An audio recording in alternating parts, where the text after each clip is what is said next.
Buenas tardes.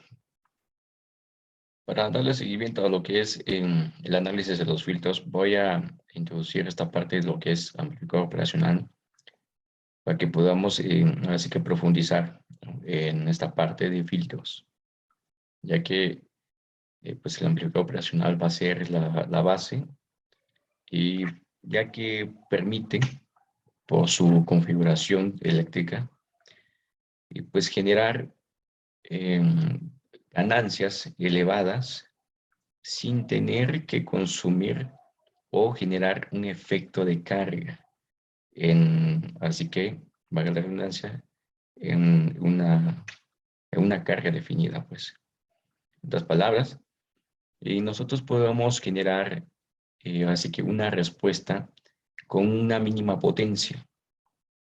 Entonces, eso nos lleva a nosotros que, pues, podamos amplificar corrientes muy pequeñas sin tener que afectar, así que la respuesta de nuestra fuente, ¿no? Así que de la señal de origen.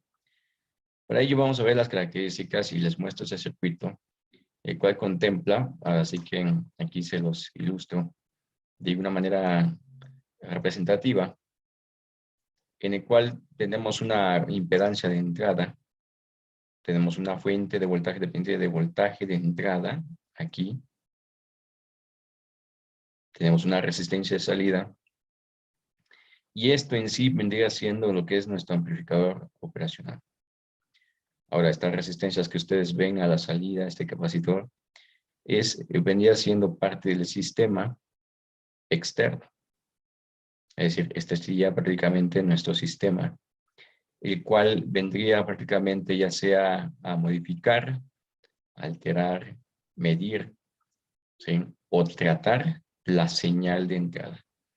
Esta señal podemos nosotros considerarla como si fuese la generación de un sensor, pues así que la respuesta del cuerpo, ya sea un electrocardiograma, un electroencefalograma, ya sea la respuesta, por ejemplo, de torsión, de torque de un motor, y que nosotros queremos tratar para, así que, darle esa interpretación matemática física y poder, por consiguiente, tomar una decisión.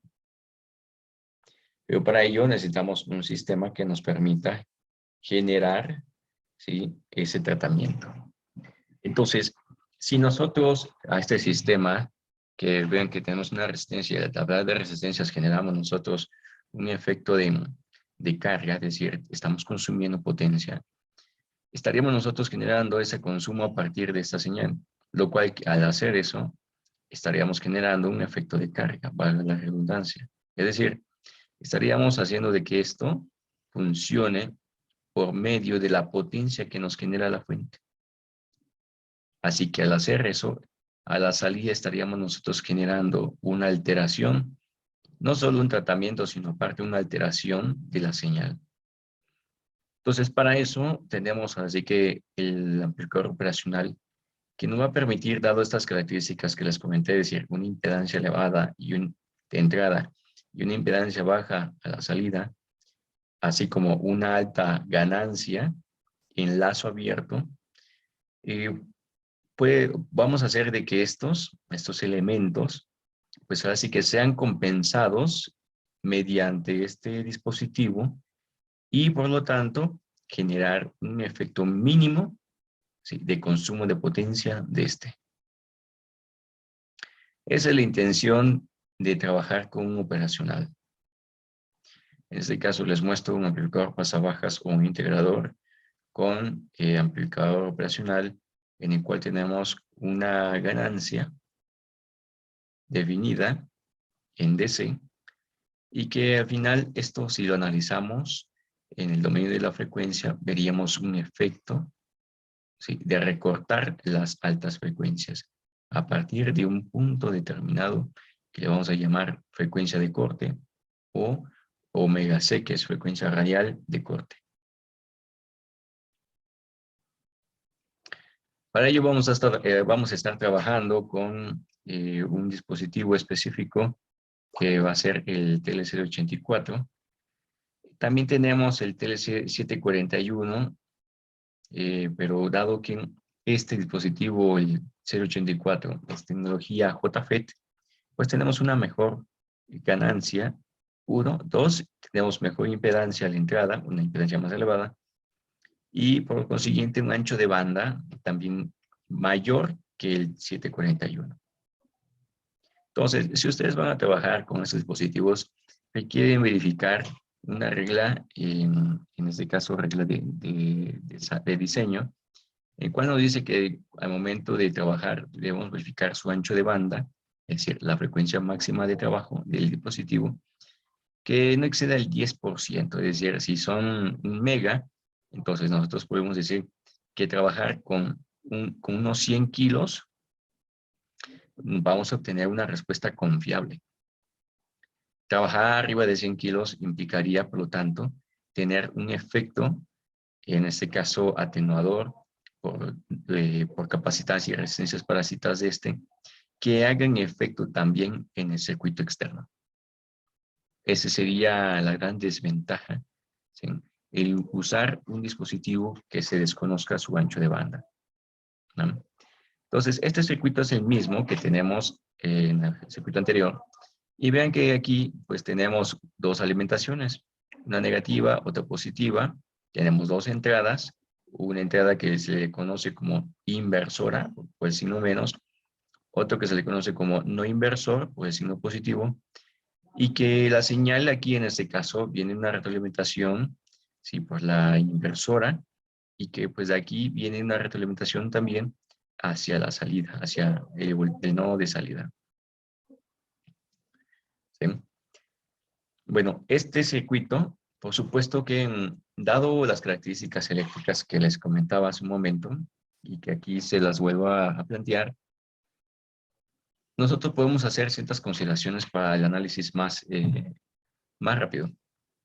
En primera, pues, si nosotros tuviéramos aquí solamente este circuito y analizamos por mallas, Kirchhoff, y cuál es la corriente que fluctúa aquí, vean que si yo tuviera aquí una resistencia pequeña, igual, al momento de medir aquí tendría un 50%, ¿no? De lo que es esta B2.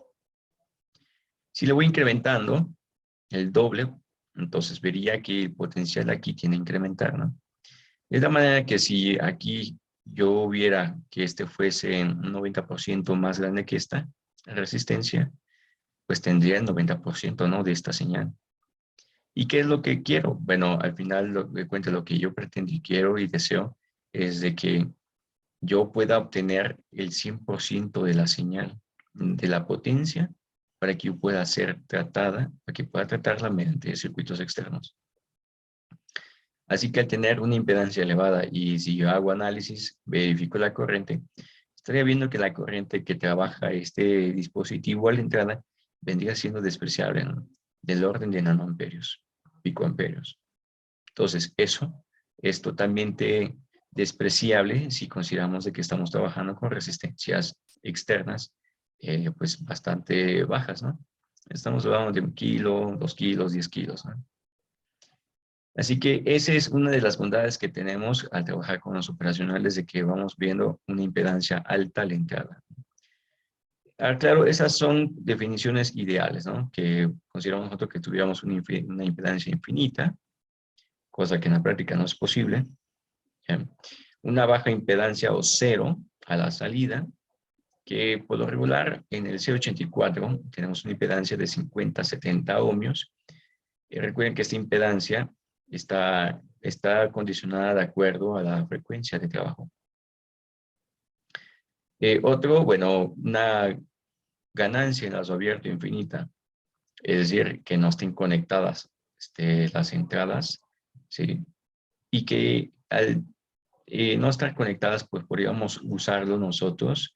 Una de las aplicaciones que tiene al usarlo en lazo abierto, es decir, sin ningún circuito externo, es de que podemos usarlo como comparador de señales. En cuanto a comparador, obviamente que yo tengo una referencia y si esta señal está variando en el tiempo, pues no sé, que yo quiera que al momento que supere este punto, pues que me dé a la salida, ¿sí? Una activación, ya sea uno lógico, ¿no? Entonces, Esa es una de las aplicaciones que tiene estos dispositivos, que espero que ya hayan visto en su curso de Fundamentos de Electrónica. Otra característica ideal, estas son las más básicas, por supuesto que hay otras, ¿sí? Está el ancho de banda infinito, dado que esto es un modelado en baja frecuencia, por supuesto que no se ven aquí las capacitancias, ¿no? Que hay las capacitancias, las resistencias parásitas que tiene el dispositivo, el semiconductor. Entonces, esto sí es, hay que tomarlo en consideración de acuerdo a la aplicación que deseen trabajar. Uno, dos, pues ahora sí que de acuerdo a los recursos, ¿no? Que ustedes estén destinando también. Miren, en este caso el 084 pues tiene las siguientes características: baja potencia de consumo, amplios rangos de voltaje en modo diferencial y común, bajas corrientes de polarización y de offset. Estas son bajas corrientes de desvío, así los pueden encontrar, ¿va? Protección contra cortos de salida, es decir, si nosotros pusiéramos a corto la salida a tierra, entonces estamos viendo de que el dispositivo no se va a quemar, ¿va? Pero que también tiene una vida útil, eso sí. Baja distorsión de armónicos, tenemos un porcentaje muy bajo, y en cuanto a eso nos referimos a que si nosotros inyectamos una señal senoidal pura, pues acuérdense que eso sería un tono exacto. Pero si esa señal, a inyectarla a la salida, nos da una señal distorsionada, eso implicaría que está incrementando armónicos, que está deformando, ¿sí?, la señal, y que esa deformación se ve en términos de sumatorias de senos. Entonces, vean que tenemos una distorsión muy baja, y eso implicaría que lo que hay en la entrada es casi lo que va a haber en la salida. Otra, buena impedancia alta, porque es un JFET. Un slew rate, es decir, un retardo que hay entre la entrada y la salida, ¿sí?, muy bajo, vean que tenemos 13 voltios por milisegundo. Y rangos de voltaje en modo común, de acuerdo a lo que es su polarización, que en este caso, y de acuerdo a la matrícula, podemos ver que podemos alimentarlo con más o menos 18 voltios. Y por lo regular lo alimentamos con más o menos 15 voltios, ¿no? Esas son las características generales del operacional. Vean, aquí tenemos, pues ahora sí que estas características eléctricas, que con gusto vamos a ir viendo a detalle. Por ejemplo, voltaje de desvío, que esos son efecto producto de las temperaturas, que hace que pues existan resistencias parásitas, capacitancias parásitas, y que si nosotros inyectamos 0 voltios, debíamos obtener 0 voltios, ¿no?, a la salida. Sin embargo, no es así, por todo lo anterior que le comentaba, y que eso va a generar de que a la salida pues veamos un potencial diferente de 0. ¿Qué otro? Bueno, igual que la corriente de entrada de offset.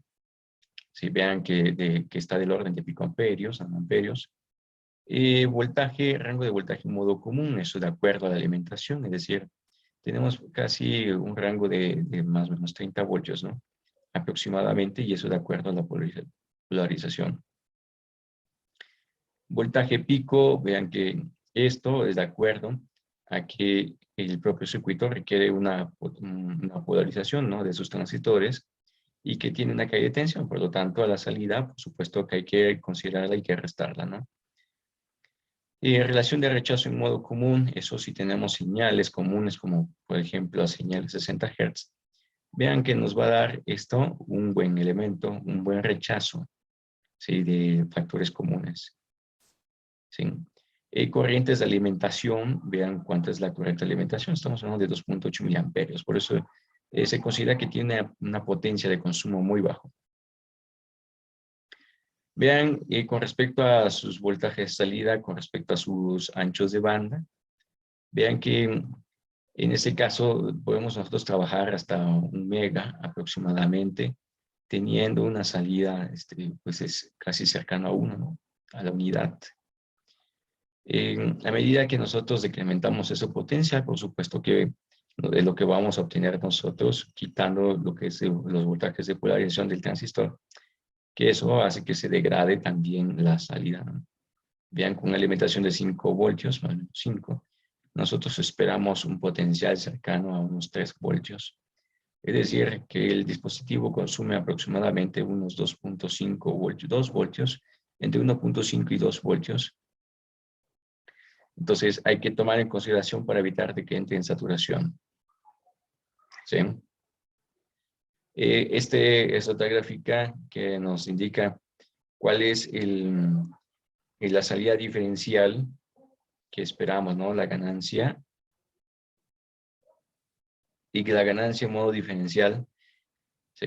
Entonces, vean que tenemos valores desde 1 por 10 a la 5. Entonces, si nosotros inyectáramos una señal de milivoltios, perdón, a la salida estaríamos teniendo pues milis por 1 por 10 a la 5, digo, trabajando por supuesto en frecuencias bajas, ¿no? Vean, frecuencias bajas hablando de unos 12, 20 Hz, ¿no? Aproximadamente. Por supuesto que también tenemos un desfasamiento de fase, ¿sí? Efecto de las configuraciones internas, ¿no? Bueno, para esto, pues ya vimos de que vamos a tomar en cuenta siempre las condiciones eléctricas del dispositivo. Así que, dado esto, nosotros podemos hacer una aproximación ideal del operacional y que esa aproximación nos pueda ayudar a nosotros a simplificar nuestros cálculos.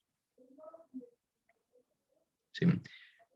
Si consideramos de que aquí en la resistencia de entrada tenemos una corriente muy baja, despreciable, por decirlo así, despreciable en nanoamperios, picoamperios, porque es de 1 por 10 a la 7, 8 ohmios, pues la corriente aquí va a ser de la orden de micros, ¿no? Entonces, podemos nosotros asumir de que estos dos nodos son iguales. En otras palabras, tenemos un corto. Y si añadimos de que la terminal no inversora está a tierra, entonces ese mismo circuito, ese mismo corto va a estar referenciado a tierra. Así que aquí tenemos un concepto, una definición de análisis por tierra virtual, siempre y cuando el nodo esté a tierra. ¿Sí? Sin embargo, ya haciendo un análisis mucho más estricto, tenemos que hay un voltaje diferencial a la entrada y que este voltaje diferencial a la entrada va a estar dado como V más menos B menos, ¿sí? Y que pues ya sabemos que al haber ausencia de corriente o ser despreciable, pues ese voltaje diferencial idealmente va a ser despreciable y va a ser considerado como cero. Entonces tenemos de que voltaje V más, terminal V más va a ser igual a V menos, y que por lo tanto al analizar, yo voy a ver que si analizo aquí en V menos, ese potencial va a ser igual a cero también, ¿va? 0 voltios, dado que está en tierra virtual. Si no fuese el caso, porque hay muchos circuitos así, entonces hay que incluirlos dentro del análisis para poder sustituir, porque si no, estaríamos generando un nodo de referencia, un nodo de análisis adicional. Y eso implica, por supuesto, una incógnita más en el sistema, ¿no? De análisis.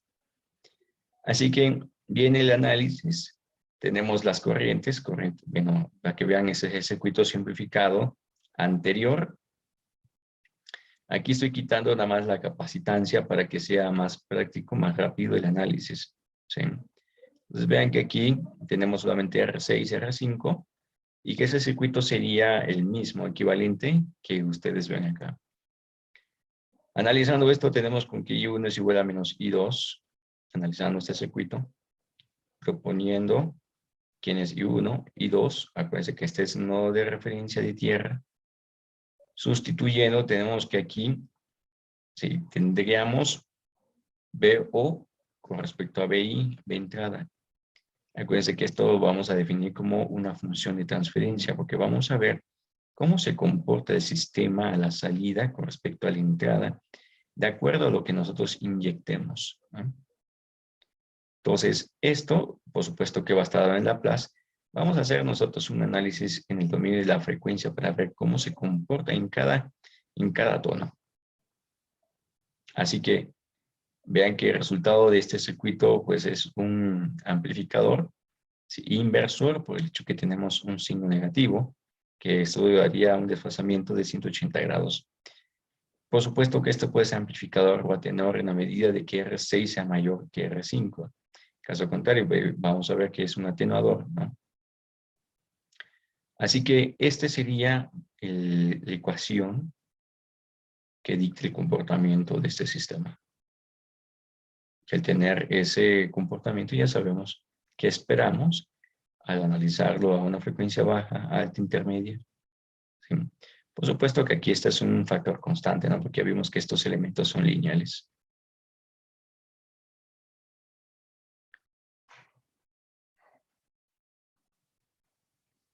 Bien, muchachos, esto sería con respecto a la parte de introducción del amplificador operacional.